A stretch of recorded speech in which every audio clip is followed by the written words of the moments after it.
Renata, deixei para você uma provocação para a gente fazer essa análise aqui a respeito do componente político, que é essa agudização de uma crise, ou seja, a gente já vinha numa situação muito ruim e agora ela está pior, né? A agudização da crise teve um impacto, sim, sobre o Congresso Nacional. Ontem a gente falou da morte do senador Major Olímpio, que acabou se mostrando ali quase que um divisor de águas mesmo dentro do Senado. E esse cenário de escassez generalizada também contribuiu para que hoje o presidente Jair Bolsonaro esteja numa situação muito menos confortável do que se poderia imaginar, depois que ele elegeu tanto o presidente da Câmara quanto o presidente do Senado, né?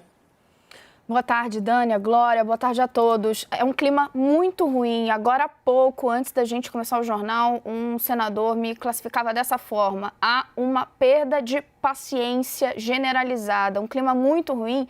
E essa sensação, ela também é sentida lá na Câmara dos Deputados. Hoje eu também conversei com deputados, com líderes importantes de diversos partidos.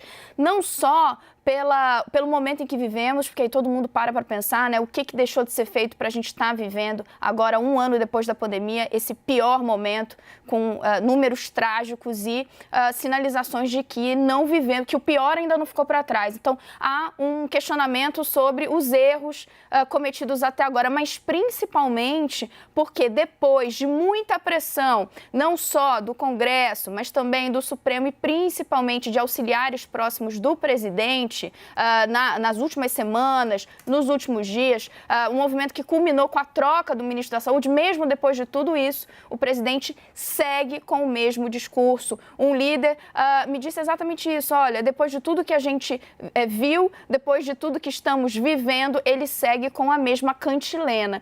Então há um sentimento de impaciência, mas em alguns relatos um pouco de desesperança, porque mesmo quando eu converso com líderes e deputados que se uniram ao governo, que compõem a base, há um sentimento de que o presidente não vai mudar. E diante dessa perspectiva de que ele vai seguir na mesma toada, o que fazer?